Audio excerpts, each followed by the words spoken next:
मेरा नाम अरसलान शिरा और आप देख रहे हैं लास्ट लुक प्रोडक्शन, जिसमें हम सीख रहे हैं एडोब फोटोशॉप CS5। तो व्यूअर्स, आज हमारा लेक्चर नंबर 7 है एडोब फोटोशॉप CS5 का, जिसमें हम सीखने वाले हैं मैग्नेटिक लेसो टूल। ठीक है, तो इससे पहले प्रीवियस लेक्चर में हम लोग लेसो टूल और पॉलीगोनियन लेसो टूल के बारे में सीखा था हमने। आज हम मैग्नेटिक लेसो टूल के बारे में सीखने वाले हैं।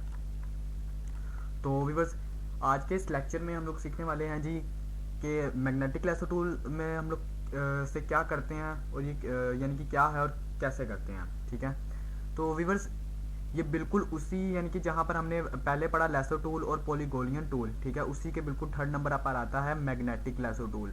बस इसको भी हम लोग किसी ऑब्जेक्ट को ड्रैग एंड ड्रॉप करने के लिए, ठीक है, यानी कि उसकी जगह चेंज करने के लिए या उसको ख़त्म करने के लिए या उसकी बैकग्राउंड को चेंज करने के लिए ही काम आता है। ठीक है, लेकिन ये लेसो टूल और पॉलीगोनियन लेसो टूल की तरह काम नहीं करता, उससे थोड़ा सा डिफरेंट है। ठीक है, तो ये मैंने एक बैकग्राउंड बनाया हुआ है। इस बैकग्राउंड के ऊपर हम लोग एक इमेज लाएंगे और ये एक इमेज भी मैंने ओपन की हुई है। ये वाली इमेज हम लोग इस बैकग्राउंड के ऊपर लेकर आएंगे। ठीक है, तो मैं इसको थोड़ा सा जूम कर लेता हूँ। ठीक है, जूम करने के लिए मैंने आपको लास्ट टाइम भी बताया था कि कंट्रोल और अपने कीबोर्ड से प्लस, ठीक है, आपको जहाँ पर नंबर लॉक्स है वहाँ पर आपको ये प्लस का मिल जाएगा। ठीक है, वहाँ पर आपको करना है। और अगर आपने इमेज को यानी कि दाएं बाएं करना है तो एक तो आपके पास ये नीचे स्क्रॉल दी गई है। ठीक है, नहीं तो अपने कीबोर्ड से आप जैसे ही स्पेस का बटन दबाएंगे तो आपके पास एक हैंड आ जाएगा, उसकी मदद से भी आप अपने इमेज को ऊपर नीचे कर सकते हैं। ठीक है, तो हम इसको यानी कि इसको आज इसके ऊपर मैग्नेटिक लेसो टूल को यूज़ करते हैं। तो मैं यहाँ पर राइट क्लिक करके मैग्नेटिक लेसो टूल को सिलेक्ट कर लेता हूँ। तो ये देखिए बिल्कुल यानी कि पॉलीगोनियन लेसो टूल की तरह ही हमारे पास नज़र आ रहा है। ठीक है, लेकिन ये किस तरह से काम करता है कि अगर आप इसको एक जगह पर क्लिक करने के बाद आपने छोड़ देना है, उसके बाद आपने जस्ट जिस चीज़ को सिलेक्ट करना है वहाँ पर आपने उसको चीज़ के ऊपर ऊपर आपने इसको करते जाना है। ठीक है, ये खुद पे खुद ही उस चीज़ को सिलेक्ट कर लेगा, आपको कुछ भी करने की ज़रूरत नहीं, ना ही दोबारा क्लिक करने की ज़रूरत है और ना ही लेफ़्ट क्लिक दबा कर रखने की ज़रूरत है। आपने जस्ट एक दफ़ा एक जगह पर क्लिक करना है और उसके बाद जस्ट आपने जिस भी चीज़ को सिलेक्ट करना है उसके ऊपर ऐसे आराम से ड्रैग एंड ड्रॉप करते जाना है। ठीक है, तो ये देखिए ये ईजी तरीके से यूज़ हो रहा है, यानी कि ये उन दोनों टूल्स के मुकाबले पे सबसे ज़्यादा आसान और सबसे ज़्यादा ईजी है। ठीक है, तो यहाँ पे जहाँ पे आपने इसको ख़त्म करना है वहाँ पर आकर आपने दोबारा इसके ऊपर क्लिक कर देना।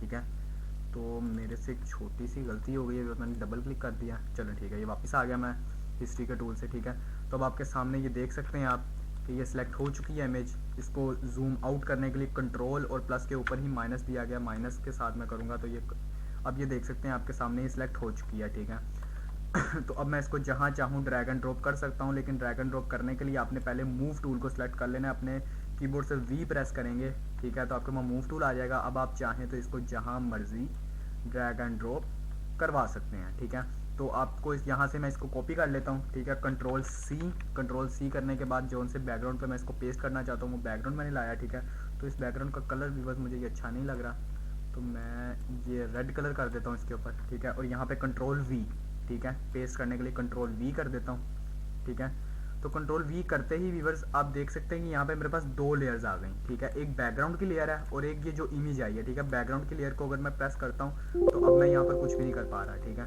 तो जैसे ही मैं यहाँ पर जो इमेज में लाया हूँ, जिसके ऊपर इमेज नज़र आ रही है, मैं इसको सेलेक्ट करता हूँ तो अब मैं इस इमेज को ड्रैग एंड ड्रॉप करवा सकता हूँ। और ये लेयर्स के बारे में क्यों इंपॉर्टेंट है, क्यों ये हमें लेयर्स बनानी चाहिए, ये मैं आपको पिछले लेक्चर में बता चुका हूँ। तो अब इस इमेज को फिट करने के लिए इस बैकग्राउंड पे आपने कंट्रोल T को प्रेस करना है। ठीक है, हमारे पास कंट्रोल पॉइंट्स आ जाएंगे जिनको कंट्रोल नोड कहा जाता है। ठीक है, उसके बाद अपने कीबोर्ड से आपने शिफ्ट को प्रेस करना है। जब भी आपने किसी ऑब्जेक्ट को छोटा या बड़ा करना है तो अपने कीबोर्ड से शिफ्ट को दबाकर ही करना है, उसके साथ वो बिल्कुल एक्यूरेट यानी कि स्मॉल एंड बिग अप या डाउन होगा। ठीक है, तो ये देखिए ये मैंने इसको यहाँ पर बिल्कुल मैं चाहता हूँ कि यहाँ पर ये फिट हो जाए और ये मैंने यहाँ पर आकर आपने ओके कर देना। ठीक है, यहाँ पर जो गुड का निशान है यहाँ से आप ओके कर देंगे तो ये बिल्कुल अब ये देखिए इसका बैकग्राउंड बिल्कुल चेंज हो गया। ठीक है व्यूअर्स, तो ये हमने तीनों के तीनों टूल्स पढ़ लिए, लेसो टूल भी, पॉलीगोनियल लेसो टूल भी और मैग्नेटिक लेसो टूल। ये तीनों के तीनों टूल्स व्यूअर्स इस्तेमाल होते हैं बैकग्राउंड चेंज करने के लिए किसी भी इमेज का। ठीक है, तो अगर मैं वापस अपनी यानी कि इस इमेज पर आऊँ तो अगर आप इसका भी यानी कि जो इसकी साइडों पर ये है इसको आप चेंज करना चाहते हैं, इसकी आउटलाइन को ख़त्म करना चाहते हैं तो अपने कीबोर्ड से कंट्रोल डी को प्रेस करेंगे तो इसकी आउटलाइन भी ख़त्म हो जाएगी। और उसके बाद ये देखिए अभी यहाँ पर अगर मैं इसको हिलाना चाहूँ तो ये नहीं हिल रहा, ठीक है, क्योंकि ये देखिए, ठीक है, हमने एक नई लेयर नहीं बनाई थी तो इसकी वजह से पूरे का पूरा बैकग्राउंड ही हिल रहा है, ठीक है व्यूअर्स। तो मुझे उम्मीद है कि आज के लेक्चर की ये आपको समझ आई होगी। अगर आपको कोई समझ नहीं आई तो आप हमारे यूट्यूब चैनल पर भी हमें कमेंट कर सकते हैं और हमारी वेबसाइट पर भी हमें कमेंट कर सकते हैं। और अगर आप हमारे न्यू विजिटर हैं तो आप हमारी वेबसाइट पर विजिट कर सकते हैं जिसका नाम है lastlookproductions.blogspot.com, ठीक है। इसका लिंक मैं अपने डिस्क्रिप्शन में भी दे दूँगा। तो यहाँ पर आप हमारे तमाम के तमाम कोर्सेज़ कर सकते हैं हमारी वेबसाइट से भी और हमारे यूट्यूब चैनल से भी। तो अगर आपने हमारे यूट्यूब चैनल पर अपने देख रहे हैं और तो हमारे यूट्यूब चैनल को अभी तक अगर आपने सब्सक्राइब नहीं किया तो उसे सब्सक्राइब कर लीजिए। और आपको इसे सब्सक्राइब कर लेना चाहिए क्योंकि इसको सब्सक्राइब करने का आपको ये फ़ायदा होगा कि हमारी वेबसाइट पर हमारे यूट्यूब चैनल पर हम जितनी भी वीडियोज़ अपलोड करेंगे वो आप तक बाय ईमेल पहुँच जाया करेगी नोटिफिकेशन, ठीक है व्यूअर्स। और इसके अलावा अगर आप हमारी वेबसाइट पर विज़िट कर रहे हैं, ठीक है, तो यहाँ पर लर्निंग के पेज पर क्लिक करेंगे तो आपके पास हमारे तमाम के तमाम कोर्सेज आ जाएंगे। और अगर आप एडोब फोटोशॉप का कोर्स करना चाहते हैं तो PS के लोगों के ऊपर क्लिक करेंगे तो आपके पास एडोब फोटोशॉप की पेज ओपन हो जाएगा। यहाँ पर आपको एक इंट्रोडक्शन वीडियो दी गई है एडोब फोटोशॉप की। तो अगर आप हमारे न्यू विजिटर और इस कोर्स को स्टार्ट करने वाले हैं तो हमारी इस वीडियो को आप मस्त देखिए। इसको देखने से आपके बहुत से कॉन्सेप्ट क्लियर होंगे, ठीक है।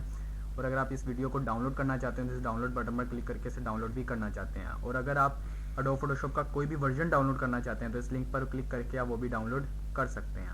इसके अलावा व्यूअर्स हमारे इससे पहले 6 लेक्चर लॉन्च हो चुके हैं। आज लेक्चर नंबर 7 है तो इंशाल्लाह जैसे ये कंप्लीट होता है मैं इसको भी अपलोड कर दूंगा तो वो भी आप यहाँ से देख सकेंगे। उसके अलावा व्यूअर्स आप हमें और भी सोशल मीडियाज़ पर फॉलो कर सकते हैं, ठीक है। वहाँ पर भी आपको हमारे तमाम के तमाम कोर्सेज मिल जाएंगे, गूगल प्लस पर भी, यूट्यूब को पर भी और फेसबुक पर भी। फेसबुक पेज को भी हमारे लाइक कर सकते हैं, ठीक है। और इन सब चीज़ों के नाम लास्ट लुक प्रोडक्शन के नाम से ही हैं। और अगर आप चाहते हैं कि हमारी वेबसाइट की तमाम अपडेट्स आपको बाय ईमेल मिल जाया करें तो यहाँ फॉलो बाय ईमेल में आप अपनी ईमेल लिखते हैं और उसके बाद सबमिट करवा देंगे तो आपके पास एक छोटी सी नोटिफिकेशन आएगी, ठीक है। तो आपने उस नोटिफिकेशन को अप्रूव कर देना है तो उसके बाद हमारी वेबसाइट की तमाम अपडेट्स आप तक बाय ईमेल पहुंच जाया करेंगी, ठीक है व्यूअर्स। तो अब मिलेंगे इंशाल्लाह नेक्स्ट लेक्चर में, ठीक है। अपना ख्याल रखिएगा, अपने दुआओं में याद रखिएगा। खुदा हाफिज़।